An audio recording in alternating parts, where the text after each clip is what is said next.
Okay. एक बार आप सभी का मैं हार्दिक अभिनंदन, हार्दिक स्वागत। आज का जो सेशन है, अब हम लोग प्रैक्टिकल सेशन की तरफ बढ़ने वाले हैं। तो पहले प्रैक्टिकली हम लोग क्या करेंगे उसका एक बेसिक आइडिया लेते हैं। कोई भी कैंपस है, उस कैंपस के अंदर किस तरह से कम्युनिकेशन अरेंजमेंट किया गया है, आज हम लोग उसी के बारे में बात करेंगे। एक छोटा सा रिकॉर्डिंग सेशन है, वो मैं आपको शेयर करूंगा। आप यहाँ पे भी देख सकते हैं, बाद में अलग से भी आप उसको देख पाएंगे। तो उसके संदर्भ में बता रहा था, दोबारा से रिपीट कर देता हूँ। उस वीडियो के अंदर जो कुछ भी मैंने बोला है, बताया है, वो आपको एज ए जितना कम से कम आधे पेज का या जितना कम शब्दों में पूरी बात कह सकते हैं, वो आपको लिखना है और शेयर करना है। आप चाहें तो टाइप कर सकते हैं या चाहें तो हैंड राइटिंग में लिखकर व्हाट्सएप के थ्रू ग्रुप में आप हमें शेयर कर दीजिएगा, क्योंकि ये रिकॉर्ड में रखा जाना है। ठीक है। और हम लोगों ने जो अभी तक डिस्कशन किया, उसमें मुझे कोई किसी को क्वेश्चन या कोई सवाल जवाब हो तो आप पूछ सकते हैं। बाकी अभी तक हम लोगों ने आईपी एड्रेस के बारे में डिस्कस किया था, इसमें आप लोग मुझे लगता है कि काफ़ी हद तक बेसिक आइडिया तो लग ही गया होगा। ठीक है। अगर ध्यान से दोबारा रिकॉर्डिंग सेशन भी देखेंगे तो और भी जो कन्फ्यूजन था वो दूर हो पाएगा। फिर भी मैं आपसे पूछ रहा हूँ कि किसी को मन में जरा सा भी कोई क्वेश्चन हो तो हम आगे बढ़ें, आप इसको पूरा करके पूछ सकते हैं। Any question? ये सब हम लोग ने कर चुका है ऑलरेडी, आपके सामने जो स्क्रीन पे आ रहे हैं। बाकी क्लास ABCD, क्लास फूल, ये सब ऑलरेडी अब समझ में आ गया होगा आपको। ये सब मैंने रफली आइडिया PPT में मैं आपको शेयर करूंगा। ठीक है ना। और ये क्लास ABCD ये सब चीज़ें बताएगी। पहले एक फिक्स रहता है, फिर दो फिक्स रहता है, फिर तीन फिक्स रहता है। ठीक है। D हम मल्टी कास्ट के लिए यूज करते हैं। हमने फ्यूचर, लेकिन फ्यूचर आया नहीं क्योंकि हम लोग इसकी जगह पे IPv6 इस्तेमाल करने लगे। ये PPT के अंदर इन सारी चीज़ों का हमने एक्सप्लेनेशन दिया हुआ है। तो टेक्निकली इनको और डीप में पढ़ना चाहें तो ये PPT की मदद ले सकते हैं। बाकी मैंने आपको जानकारी दे दी है, तो ये इतना डीप में जाने की जरूरत नहीं है। It is sufficient. Okay. Okay. तो ये ऑलरेडी हम लोगों ने डिस्कस किया हुआ है, तो इस पे मैं ज़्यादा डीप में नहीं जाऊंगा। आज हम बात करेंगे, ये सब पैटर्न छोड़ दीजिए, ये सब पढ़ते रहिएगा, इच्छा हो तो पढ़ लीजिए। ठीक है। नहीं पढ़ेंगे तो भी कोई फर्क नहीं पड़ने वाला, क्योंकि जितनी बतानी चाहिए थी, जितनी आपको जाननी चाहिए थी, वो मैंने बता दिया। मेरे तो इतना ही काम आता है, इससे बड़े बड़े हम साइबर सिक्योरिटी, साइबर फॉरेंसिक, जो बड़ी बड़ी ट्रेनिंग होती है, सारी चीज़ें हम कर पाते हैं। ठीक है। अब आता है नेक्स्ट, सबसे इंपॉर्टेंट चीज़ होता है। इस पे हम लोग बात करेंगे। एक काम करते हैं, चलिए। अभी हम यहाँ पे, अभी जो हम डिस्कस कर रहे हैं, इस पे हम सिंपली ये बात कहना चाहेंगे। दो इंटरनेट का मतलब तो आपको समझ में आ ही गया होगा। इंटरनेट का मतलब होता है दो कंप्यूटरों के बीच का कम्युनिकेशन। आज कंप्यूटर्स जो हैं वो नए नए फॉर्मेट की तरह आ चुके हैं। इवन हमारे हर डिवाइस स्मार्ट हो गए हैं। तो मोबाइल फ़ोन भी कंप्यूटर का काम करता है, घर का जो AC है वो भी कंप्यूटर की तरह काम करेगा, घर के पंखे हैं वो भी, यानी IoT है वो, एक तरह का मिनी कंप्यूटर है। ठीक है। हाँ, किसी काम के लिए कोई ज़्यादा यूज होता है, कोई किसी काम के लिए कम यूज होता है। तो जब ये दो कंप्यूटर आपस में कनेक्ट हो जाते हैं, दिस इज इंटरनेट। अब आपके सामने क्वेश्चन एक होता है कि अगर मान लो कंप्यूटर 1 है, कंप्यूटर 2 के बीच में कम्युनिकेट कर रहा है, तो ये बहुत जरूरी है कि कंप्यूटर 1 के द्वारा अगर कोई मैसेज भेजा जा रहा है, या कंप्यूटर 1 को कंप्यूटर 2 के द्वारा कोई मैसेज लिया जा रहा है, तो ये सबसे बड़ा जो चैलेंज है आज की डेट में, कि बीच में कोई बीच में इसको चोरी ना करे, हैक ना करे। तो privacy is the most important thing हो गई आज की डेट में। ठीक है ना। मोस्ट बहुत इंपॉर्टेंट चीज है। भाई हम लोग आपस में कम्युनिकेशन कर रहे हैं, मैं यहाँ पे कोई कहीं बोल रहा हूँ, आप रिमोटली मेरी बात सुन रहे हैं। तो हम दोनों के बीच का जो कम्युनिकेशन है, वो बीच में कोई ना सुनेगा। और मैं जिसको मैसेज भेज रहा हूँ, मैंने किसी को ईमेल भेजा, मैंने किसी को व्हाट्सएप मैसेज भेजा, किसी भी तरीके का कम्युनिकेशन कर रहा हूँ, तो जिस पर्सन को मैं भेज रहा हूँ उसी को मिलना चाहिए। ये कैसे इंश्योर होगा? इंश्योर करने के लिए हमारे पास में कुछ नियम बनाए गए। ठीक है ना। जिसको हम बोलते हैं रूल्स। क्या बोलेंगे? रूल्स बनाए गए। कुछ लोग कहते हैं प्रोटोकॉल बनाए गए। ठीक है ना। कुछ कहते हैं प्रोटोकॉल बनाए गए। कुछ लोग कहते हैं इंटरनेट प्रोटोकॉल बनाए गए, IP प्रोटोकॉल। ठीक है ना। This is IP protocol. तो शुरू में बहुत सारे रूल बनाए गए, समय के साथ चेंज हुआ। फिर ISO ने एक रूल को फाइनल कर दिया जो आज भी चलता है। ठीक है ना। और उस रूल को जो फाइनल किया, जो इंटरनेट सारी दुनिया में मानी जाती है, उसको हम बोलते हैं TCP/IP। एक ऐसा नियम जिसके माध्यम से हम लोग इंटरनेट को कम्युनिकेट कराते हैं, ताकि राइट पर्सन को राइट कम्युनिकेशन हो जाए। ठीक है ना। अब हमारे पास में नई चीज आती है। मैं एक अनम्यूट करूंगा तो ज़्यादा अच्छा रहेगा, थोड़ा सा आसानी रहेगी समझने में। किसको आज करें? यस। चलिए, किसका नाम लिया जाए आज? चलिए, आज अल्फ़ाबेटिकली नाम लेते हैं। और कोई डी से है डी से भी तीन नाम हो गए। चलो, दीप्ति। पहला ही नाम बोल लेते हैं, दीप्ति, आप अनम्यूट हो जाइए। बहुत सिंपल सा सवाल है। मेरे सवाल ऐसे नहीं होते जिसके लिए किताबें खोलने की जरूरत होती है। तो दीप्ति, आपको जरा अनम्यूट हो जाइए प्लीज। दीप्ति, आपको मेरी आवाज़ आ रही है? तो मैसेज के द्वारा बोल, अनम्यूट नहीं हुए। माइक नहीं चल रहा। जिसका माइक चल रहा है वो अनम्यूट हो जाए। दिसी, दिसी पांडे। Yes sir. ठीक है। दिसी, बहुत सिंपल सा सवाल पूछ रहा हूँ आपसे। ठीक है ना? एक मिनट रुको। सॉरी फॉर इंटरप्ट हो गया था, दोबारा से करते। मैं नीरज की बात कर रहा था मैं। नीरज से, ओके। तो नीरज, ये आप दोबारा से अनम्यूट हो जाइए। ये मैं बात कर रहा था, ये आपका कंप्यूटर है। और ये आपका जो कंप्यूटर है, सर्वर कंप्यूटर है। ठीक है, आईएसबीआई का सर्वर कंप्यूटर है, आपको नेट बैंकिंग करना है। और जो रूल रेगुलेशन है, प्रोटोकॉल है, यानी वैसाई रेफरेंस मॉडल है, फिजिकल डेटा नेटवर्क ट्रांसपोर्टेशन, ये लेयर हुई है। ठीक है। अब मैं आपसे जानना चाहूंगा, बहुत आराम से बताइएगा। अब आपको नेट बैंकिंग करना है अपने इस कंप्यूटर से। ठीक है। तो सबसे पहला काम क्या करेंगे नेट बैंकिंग के लिए, एक एक करके बताते रहिए। तो पहले तो हमको मतलब हम जो पासवर्ड हमने सेट किया वो सब करेंगे। Relax, relax. आपके कंप्यूटर में नेट जुड़ गया, सब कुछ हो गया, अब आपके पास में या लैपटॉप से जुड़ गए। अब आपको नेट बैंकिंग करना है, तो शुरुआत कहाँ से करेंगे? पहला काम क्या करेंगे? अनम्यूट रहिए। पहले तो हम लॉगिन करते हैं देन लॉगिन कहाँ करेंगे, ये तो पकड़ना है। देखो मैं, okay website website website bank कहाँ पे लॉगिन करेंगे, कंप्यूटर के किस हिस्से में करेंगे? से गूगल में ब्राउजर में। ब्राउजर। पकड़ो, मैं ये कह रहा हूँ, जब जिस दिन पकड़ोगे ना, ये सारे कंफ्यूजन आज के बाद कभी कंफ्यूजन नहीं होगा, साइबर सिक्योरिटी तुम्हें पूरा समझ में आ जाएगा। हम कंप्यूटर में नहीं जाके रिसाइकिल बिन पे दबाएंगे, माइक कंप्यूटर पे दबाएंगे, म्यूजिक पे दबाएंगे। आप कहीं के कहीं ना कोई लोकेशन होगी जिसको एप्लीकेशन कहते हैं। और this is the browser. Browser कुछ भी हो सकता है। गूगल क्रोम हो सकता है, मोजिला हो सकता है, इंटरनेट एक्सप्लोरर हो सकता है, माइक्रोसॉफ्ट एज हो सकता है, ओपेरा। तमाम तरह के वेबसाइट ब्राउजर अवेलेबल है। जब ब्राउजर खुलेगा, फिर उस पे दूसरा काम क्या करेंगे? अब आप क्या करेंगे, अगला काम क्या करेंगे? ब्राउजर को अपने खोल लिया, फिर नेक्स्ट काम। तो एसबीआई का वेबसाइट होगा वहाँ बिल्कुल, जाएंगे। उसका एड्रेस, यूआरएल है जहाँ वेबसाइट का एड्रेस दिया जाता है, वहां डालोगे। ऐसा तो नहीं। तो जैसे आपने डाला www.sbibank.com या जो भी वेबसाइट का नाम है आपने डाला। और जैसे बैंक साइट का नाम डालोगे, तो हमारे कंप्यूटर से डाटा ये हो गया। ये जो आपका जो डाटा यहाँ से निकलेगा, यहाँ से जाएगा पूरा होते हुए, यहाँ होते हुए इस कंप्यूटर के पास जाएगा, और कंप्यूटर यहाँ से वो पेज, वेब पेज है, वो यहाँ खुल के यहाँ पे आ जाएगा। तो जो वेब पेज खुलेगा और जो ब्राउजर है, ये दोनों ही, वेब पेज कहाँ से आता है? रिमोट से आता है। ठीक है, और कौन? तो ये दोनों ही एप्लीकेशन कहलाएगी। चाहे फेसबुक हो, चाहे जीमेल हो, चाहे बैंकिंग हो। पहला पेज तो बाई डिफॉल्ट ही होता है, इसमें कोई तरीका नहीं है, बिल्कुल सिंपल रास्ता होता है। चलिए, अब आपका बैंक का साइट खुल के आ गया आपके सामने। अगला काम क्या करेंगे आप?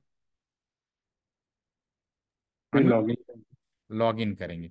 आप चाहे फेसबुक हो, जीमेल हो, सब ध्यान समझिए, मैं सिर्फ बैंक की बात नहीं कर रहा हूँ, सबका प्रोसीजर एक होता है। मेन पेज तो पब्लिक डोमेन के लिए होता है, कोई भी खोल सकता है, कोई इशू नहीं।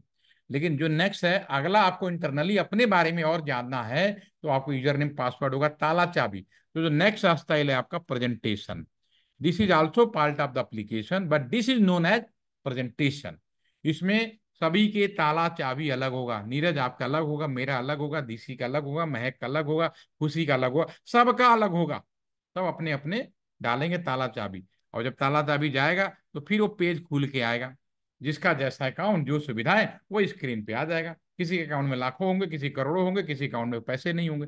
जो भी इंफॉर्मेशन, जो भी सुविधाएं होंगी, आपके पास में आ जाएगा। ठीक है, ऐसी तरह फेसबुक का भी है, ऐसे ही जीमेल का भी है।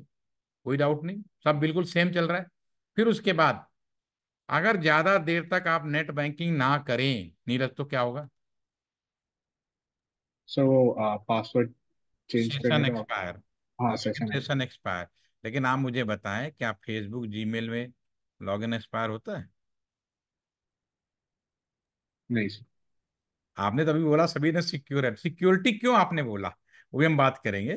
पहले देखो, ये जो तीनों है, किसी में हो सकता है केवल एप्लीकेशन से काम चलता हो, किसी में दोनों से काम चलता हो, किसी में तीन, और इसके अलावा और भी इसमें लेयर ऐड हुई हैं। इसके नीचे एक और लेयर ऐड हुई है, वो कभी कभी आप लोग यूज करते हैं, आपके आप चूंकि अवेयर भी होंगे, कई जगह ओटीपी आ जाती है। सेशन के बाद ओटीपी डालो, जैसे मैं यहाँ पे लॉगिन करता हूँ, जब तक मैं आपको दिखा भी देता हूँ अपने इसी कंप्यूटर पे, एक सिंपल सा मैं दिखाता हूँ।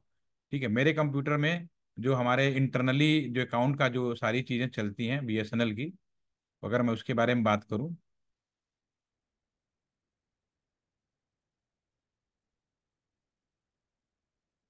ये सारी चीजें खुली पड़ी हैं। चलिए मैं यहीं पे खोलता हूँ। मैं यहाँ पे एक बीएसएनएल का इंटरनल खोलता हूँ, ठीक है, मैं सैप लॉगिन है जो ये आप लोग भी करेंगे फ्यूचर में। इसके बिना कोई काम नहीं होगा, क्योंकि इसमें सिक्योर इंटरनल, बाहरी कुछ चीजें ऐसी होती हैं जो कंपनी से बाहर नहीं जानी चाहिए। तो उसके लिए सैप लॉगिन बनाया गया, सैप बनाया गया है। ठीक है, बहुत सारे लोग सैप में नौकरी भी करेंगे, बहुत अच्छी चीज है ये। ठीक है, तो इसमें जब मैं इसको खोलूंगा, भले मेरा यूजर नेम पासवर्ड, यहाँ तक क्या, एक एप्लीकेशन खोल रहा हूँ मैं, पहला लेयर हो गया। ठीक है, एप्लीकेशन खुलने के बाद उसमें मैं यूजर नेम पासवर्ड डालूंगा, प्रेजेंटेशन हो जाएगा।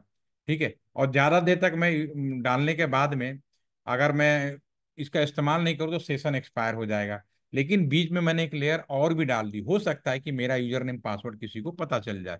ठीक है, उस केस में क्या होगा, जैसे यह मैं लॉग इन करता हूँ, ठीक है, मेरा अपना यूजर नेम पासवर्ड डालता हूँ, ये मेरा पेज खुलेगा अलग से इसमें, ये मैंने अपना यूजर नेम पासवर्ड डाल देता हूँ।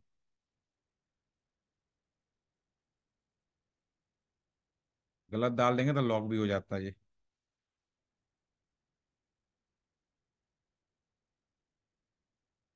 मैं ही फंस जाऊंगा यार। 3 पे लॉकिंग है इसकी, मुझे अपना ही पासवर्ड भूल गया हूँ, 1 मिनट देखना पड़ेगा।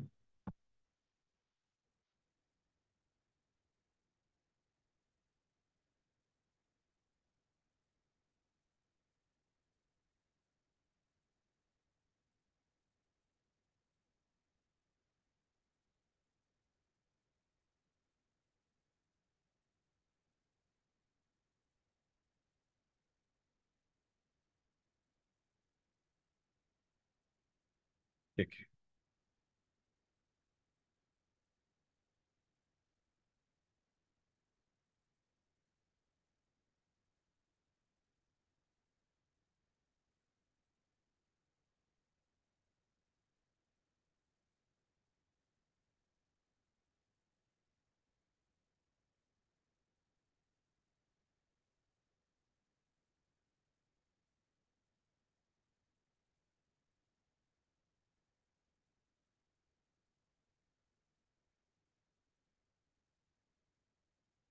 चलिए मेरा ही लॉक हो गया।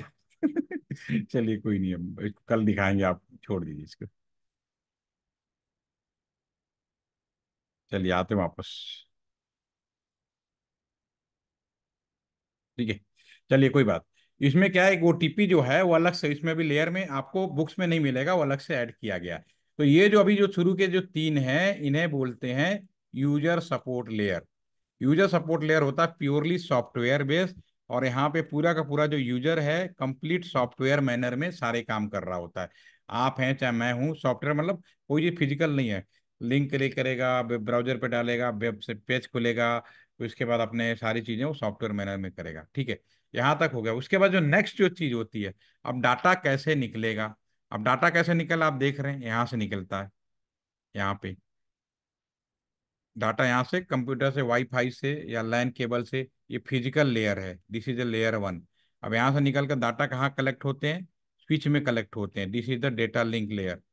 ठीक है ना, आप भी सारे घर में भी पहले वाईफाई से जुड़ेंगे, और वाईफाई जो मॉडेम होता है उसी के अंदर स्विच होता है, स्विच जुड़ेगा, फिर उसके बाद फिर जाएगा, फिर केबल से निकल कर राउटर, फिर तीसरा आ गया नेटवर्क राउटर, एक राउटर से दूसरा राउटर, तीसरा राउटर, ये सारे पूरे राउटर हमारे घूमते हुए दूसरी दुनिया में जाता है। ये हमारा नया नेटवर्क है, नए नेटवर्क में व्यवस्था होती है। ठीक है, तो ये जो तीन लेयर हो गए इन्हें बोलते हैं नेटवर्क सपोर्ट लेयर। ठीक है, अब बच गया बीच वाला, आने जाने वाला, बात समझ में आ गई? यानी जाते कैसे, नेटवर्क सपोर्ट। अब बच गया बीच वाला ट्रांसपोर्ट लेयर। तो ट्रांसपोर्ट लेयर का क्या काम होगा?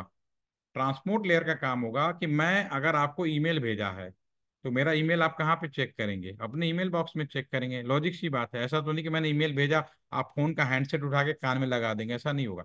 मैं किस चीज का ट्रांसपोर्टेशन कर रहा हूँ, दूसरे एंड पे कैसे पता चलेगा? तो जैसे ही मेरा यहाँ कंप्यूटर से कोई चीज निकलती है कि मैं वीडियो पिक्चर या क्या भेज रहा हूँ, तो यहाँ पे एक आपका पोर्ट नंबर अलॉट हो जाता है। पोर्ट नंबर आईएसओ ने ऑलरेडी डिफाइन कर रखा है।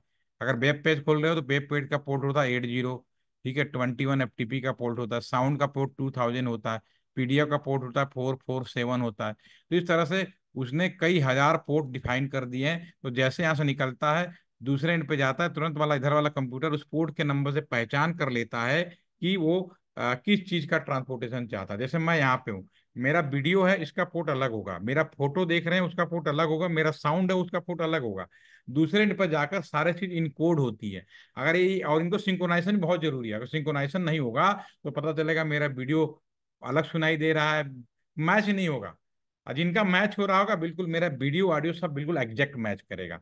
ठीक है, तो जो आप, ये यानी कि ये जो लेयर है तीन पार्ट में डिवाइड हो गया: user support layer, network support layer और ट्रांसपोर्ट लेयर। ठीक है, और जो कंप्यूटर साइंस के बच्चे होते हैं, ज़्यादातर सॉफ्टवेयर में उनका हाथ फ्री होता है तो यहाँ पे हाथ मारते हैं अगर साइबर सिक्योरिटी की फील्ड में जाते हैं। और जो इलेक्ट्रॉनिक्स के होते हैं वो नेटवर्क में ज़्यादा हाथ साफ करते हैं। और जो आईटी वाला है बेचारा, अभी तक वो समझ नहीं पाया कि मैं इधर जाऊं इधर जाऊं, वो अभी यहाँ पे बीच में घूम रहा है। लेकिन सच्चाई है कि अगर आप आज के आने वाले टाइम में कम्युनिकेशन के फील्ड में जा रहे हैं तो आपको ए टू जेड सारी जानकारी होनी चाहिए। हाँ, ये हो सकता है कि आप इसमें ज़्यादा जानकारी रखते हो सॉफ्टवेयर में, या हो सकता है आप नेटवर्क में जानकारी रखते हैं। Cyber security is nothing, every level पे जो सिक्योरिटी दी जाती है साइबर, एप्लीकेशन लेवल पे सिक्योरिटी दी जा सकती है, प्रेजेंटेशन पे सिक्योरिटी दी जा सकती है, हर लेयर पर सिक्योरिटी दी जाती है, वो सब का सब साइबर सिक्योरिटी के अंदर आता है। ठीक है ना? तो सिक्योरिटी बहुत इंपॉर्टेंट है, ये आपको प्रैक्टिकल में भी हम आपको बताएंगे। एक वीडियो है, मैं आपको शेयर करूंगा, अभी मैं ग्रुप में डाल रहा हूँ, ये रिकॉर्डिंग भी और वीडियो भी। वीडियो आप पहले आपको सुनना है, उसके बारे में मैं कल और एक्सप्लेन करूंगा, और इसका जो कुछ पॉइंट रह गया वो मैं और डिस्कस करूंगा। अगर आपको कुछ चाहिए, ठीक है, तो आप मेरे को क्वेश्चन चाहिए तो यू कैन आस्क, कुछ पूछना है तो पूछ लीजिए, नहीं तो हम आपको शेयर करते हैं। ठीक है, तो अभी आपके पास टाइम है, हो सकता है कल क्लास ना हो, तो परसों जब क्लास होगी तो फिर हम लोग उसको रिपीट करेंगे। कल होगा तो मैं इन्फॉर्मेशन कर दूंगा एडवांस में। Thank you. Thank you sir. Thank you sir.